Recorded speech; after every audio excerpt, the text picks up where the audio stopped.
Começa agora Esporte Brasil na Web TV.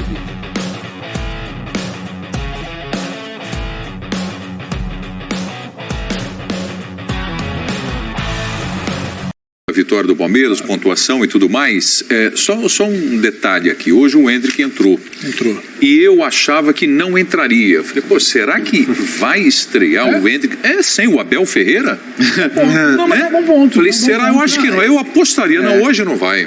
Eu já tinha pra mim que talvez ele esperaria o título se confirmar, porque tá tudo muito bem encaminhado. Mas, Prieto, vamos falar a verdade. Eu acho que esse foi o jogo mais desequilibrado do Campeonato Brasileiro. Não vi todos, evidentemente, mas dos jogos que eu vi... Você não tá falando só do Palmeiras? Não, de todos os jogos do campeonato, assim, em termos de superioridade de um time sobre o outro. Parecia um dois times de divisões diferentes. Dois opostos, porque o melhor visitante do campeonato contra o pior. Porque o Curitiba não venceu fora de casa e acho que empatou 2, né? 15 jogos, isso, 2 empates. 12 derrotas. Então, assim, foi o jogo. 13 derrotas e 2 empates. 13 derrotas. A ponto de, assim, começou o jogo, o São Paulo começou às 8, né? Você fica dividindo as atenções ali entre os dois. Chegou uma hora que você foca a atenção em um. Eu voltei minha atenção pro jogo do Palmeiras quando o Endrick entrou. Exatamente. Ele até trouxe um novo interesse pro jogo. A redação. Olha, não. Inteira se levantou. Polvorosa. Parou pra ver. Tem gente imitando a entrada do. Sabia, o pessoal estava tão empolgado que tinha gente elogiando até a maneira como ele entra em campo, você acredita? Como assim? Ele já entra em campo de forma diferente. Explica melhor. É um rapaz, eu esqueci o nome dele, mas ele trabalha com a gente aqui, palmeirense. Demais. Ele é demais. E ele falava que a entrada em campo do Endrick era demais. Mas o ele chegou a imitar, foi O flagrado. Endrick tem um estilo diferente de entrar em campo. Mostrou ali. Sabia que estava sob holofotes ali. Mas agora é uma coisa muito interessante. O Léo traz um ponto que eu não tinha parado para pensar, mas será que também não seria algo... Não, você, por notar o Abel.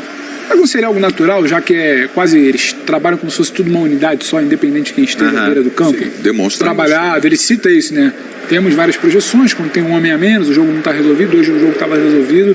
Agora, é muito interessante, porque independente a bola que não entrou, a jogada que ele construiu, tentou finalizar com a direita, a gente parou para ver um fato novo. A gente sabe que tem algo novo ali, a gente sabe que em algum momento a gente vai parar e falar, lembra aquele Palmeiras e Curitiba? Lembra aquela entradinha em campo ali que a gente brincou? Por isso Abel lançou o Endrick no Palmeiras. Não foi o João Martins que lançou. Mas é isso. No final das contas, o Abel lançou, aí você vai fazer uma breve interrupção. Gente, aquele jogo, o Abel... Vai ser pegadinha de quiz no futuro. Linha de passe naquela noite, houve a discussão. Não, eu lembro quando o Abel chamou o Endrick. Mentira. Eu tava lá. Você não tava lá coisa nenhuma, nem você, nem o Abel. João Martins, esse é um negócio até legal depois pra gente ver. Pintou agora a ideia. O João Martins deve ser o segundo treinador com o maior número de partidas no Brasileiro. É verdade. Porque os outros todos são interinos, ou estão, ou vão ser um dia. Tem técnico que passa por clubes e não dirige o número de jogos. Ele e ser assistente do Abel é legal por causa disso. O Carinho no Atlético Paranaense. O Carinho no Atlético Paranaense não tem sequência de trabalho. Não teve. Mas no fim a história vai dizer que o mérito, que quem lançou o Endrick foi o Abel. Até o Endrick no final reconhece. O Abel é o técnico que me lançou e ele tá certo em segurar. E eu vejo que esse jogo, essa atuação, comprova que o Abel fez bem em fazer a coisa de maneira gradual. O Endrick não está pronto, não é por aí. Mas demonstrou uma ansiedade natural de um garoto que é muito badalado, desde as categorias de base. O Endrick lembrou na entrevista que ele é o jogador mais jovem a marcar um gol no Allianz Parque. Ele fez um gol com 11 anos na final do Sub-11 do Paulista de 2017. Então, era um campo reduzido, né? Os gols na linha da área, mas ainda assim uma curiosidade. O Endrick, o jogador mais jovem, a estrear... A marcar ali no Allianz. A estrear profissionalmente pelo Palmeiras e a marcar no Allianz. E ele ficou com isso de querer ser o jogador mais jovem a marcar pelo time profissional. Mas a gente percebia a ansiedade, o gol que o Gabriel sai bem, goleiro do Curitiba, no lance que ele pede. Mas provavelmente na base ele daria uma cavada ali. Então não dominaria, já agitaria o corpo batendo. É normal, mas a arrancada que ele dá... É diferente, ali pra mim já é diferente. Ele perde o gol. E foi fominha também, ele chamou pra ele.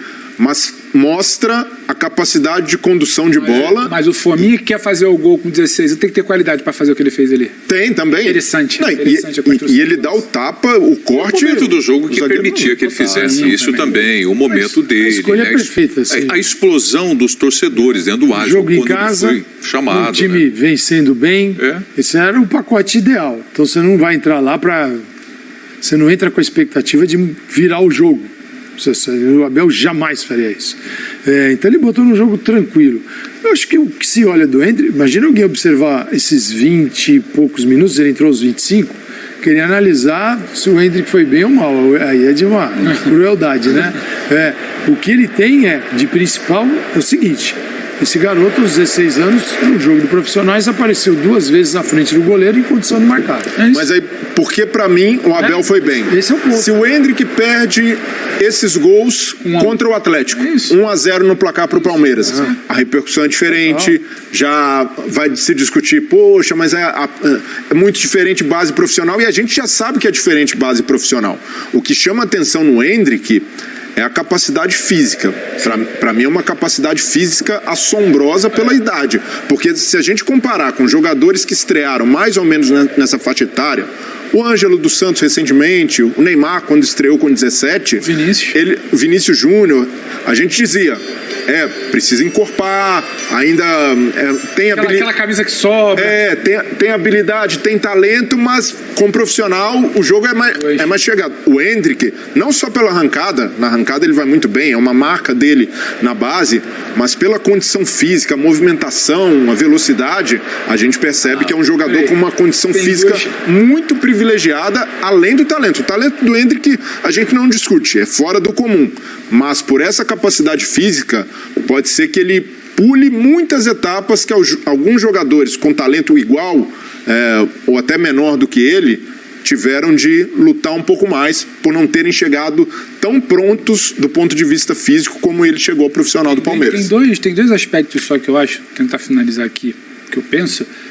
Tem 2 aspectos que a gente tem que analisar. Um é o técnico. Está posto, está claro que ele sabe fazer com a bola. Onde ele arranca, onde ele pega, a capacidade física que ele pressiona, quando ele sabe que tem que induzir o marcador ali para a lateral, ele faz certinho, ele aperta. Isso aí ele consegue controlar, o que ele tem. Outro é o emocional. O emocional de uma criança de 16 anos, o Endrick é uma criança. Você não consegue. O Praz, hoje aqui mais cedo, a gente estava no F90, e ele trazia, até conversando com gente do Palmeiras, ele falou, uma informação relevante. Quem está menos ansioso para isso tudo, está levando na boa, essa expectativa, 4 jogos, é o Endrick, ele não está nervoso. Por mais que ele consiga ainda dosar, não tratar como uma frustração o jogo que não entra, na hora que sobe a placa, o estádio grita, está todo mundo olhando. Uma loucura. É humanamente impossível você querer falar, fica calmo. O que é a pior coisa quando você está nervoso? Alguém virar e falar, não fique calmo. Sabe? Então, o que ele não podia controlar, é difícil debater. Agora, o que ele tem, já deu para ver hoje. Dá para ver o corte que dá, como tá o tapa na bola e protege, isso aí eu acho que tá posto. Eu vou fazer uma pergunta para o Calçade, por uma razão óbvia, vocês vão entender. Nós estamos vivendo hoje, mais uma vez, eu me emociono de verdade, um momento histórico do futebol brasileiro. Pode ser isso, né? Nós tivemos a oportunidade de trabalhando, né, Calçade? Falando do surgimento de Rivaldo, Ronaldo Fenômeno. Sim. O Ronaldinho Gaúcho, quem mais? O Robinho, Neymar, Kaká, vários jogadores. Você olhando hoje para o Endrick, você já acompanhou ele, o Gabriel Jesus também, você já acompanhou ele na base do Palmeiras, mas olhando hoje para ele, que impressão você tem com relação ao futuro desse jogador, Calçado? Que ele tem um potencial para lá de gigantesco. Sim, mas isso não é uma certeza. Certeza porque aí depende dele, de como ele vai administrar a carreira dele. Porque a gente tem casos no futebol de jogadores de extremo talento que o cara, de repente, a cabeça desaparece. Então eu estou dizendo que isso vai acontecer com ele? Não. Apenas eu sou um espectador disso, eu não posso garantir. O que eu vejo dele nas entrevistas é que, além de tudo isso que você falou, ele é um garoto muito bem treinado ali. Treinado sim, pelo papai, pela mãe, pela família, tal. Nem todos têm essa possibilidade no mundo do futebol. Isso a gente precisa entender. Eu lembro que, estudando uma vez, eu vi uma das melhores frases que eu vi na base, era o seguinte: primeiro profissional da base deveria ser o assistente social. Ser o primeiro, assim, não é o treinador. Primeiro assistente social, que é para entender de onde vem aquele garoto ou aquela garota hoje, e você tem que entender, porque eles são o resultado de um contexto. Estruturados. De estrutura ou da falta dela. Num Bola da Vez aqui, Edmundo, que você conhece tão bem, trabalhou com ele. Muito bem. O Edmundo, quando se falava às vezes das loucuras que o Edmundo fazia jogando, e que fora do campo você falava, não tirava isso. O Edmundo falou assim: vocês acham que com a vida que eu tive, quer dizer, ele falava, você leva isso para dentro de campo, claro. porque aquilo às vezes é o símbolo da sua revolta, de tudo que aconteceu. Se a gente não entender o jogo de futebol pelo lado humano, nós não entendemos nada. Como diz o professor Manuel Sérgio, um filósofo de Portugal, ele diz assim: antes do chute tem quem chuta, antes do passe tem quem passa. Então a gente tem que olhar para isso. Eu vejo ele muito bem moldado, mas legal. Hoje ele fez a estreia, vamos aplaudir, foi legal. Não deve ser julgado, mesmo se tivesse marcado 3 gols ou 2 oportunidades. Para mim é a mesma coisa. E outra, nós temos a idade cronológica e a idade biológica. Na base, tem garotos de 16 que são, na verdade, meninos de 14 ainda. Né? E ele não demonstra isso. Ele demonstra toda essa potência física aos 16 anos, que você olha e fala, o moleque é muito forte. E ele está se desenvolvendo. Então, a gente está vendo o Hendrick começar, mas não sabemos como é que ele vai. Ele pode crescer ainda, pode ficar ainda mais forte.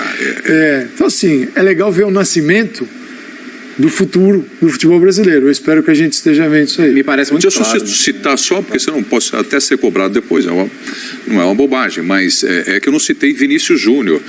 Tem vários jogadores. Rodrigo, Vinícius que de repente Júnior, vai, mas você não falou do Vinícius. Não, Vinícius Júnior também entra nessa discussão. O Vinícius tem atividade, você citou alguns que... Sim, não, é que eu comecei lá atrás, Rivaldo, Ronaldo, Ronaldinho Gaúcho, o Kaká, que você falou, enfim. Lembrar do Ronaldo, por exemplo. Eu em Belo Horizonte vi muito do começo do Ronaldo, né? E tem algumas cenas que são históricas, né? Aquele jogo de 5 gols contra o Bahia, que ele faz o gol tirando a bola do Rodolfo Rodrigues. E aí tem uma entrevista que ele tá no final do jogo preocupado. Pô, mas você pegou aquilo ali, você viu? E é muito engraçado, ele de aparelho, né? Hoje o Hendrick não tem essa dúvida, porque todo o passo dele hoje foi filmado. Foi registrado. É verdade. Mas é legal ver. E assim, no caso do Hendrick, me parece muito claro que desde o começo tem uma equipe multidisciplinar ao redor dele, para tratar de parte psicológica, parte de comunicação. Você vê que lá no começo do ano ele deu entrevista para jornais internacionais e muito consciente do que devia falar, do que não devia falar, né? E a mesma entrevista que ele dá depois do gol no Sub-20 lá no campo do Corinthians, né? Que ele fala, pô, mas eu quero que todas as torcidas gostem de mim. Ele nem precisava falar isso, até porque ele tem que ter o direito de comemorar do jeito que for, onde quiser. Mas claramente, assim, ele sabe o personagem que... Atenção, que não é um problema para o Palmeiras isso, mas um personagem que vai extrapolar o Palmeiras. Sim. A trajetória dele, se ele for o que parece que vai ser, ele vai ser um patrimônio do futebol mundial. É isso. Muito obrigado por assistir o nosso vídeo. Se você gostou, então não se esqueça de inscrever no canal e deixar o seu like, para ficar por dentro sobre o mundo do futebol e ajudar para o crescimento do canal, para produzirmos mais vídeos para você que é amante do esporte.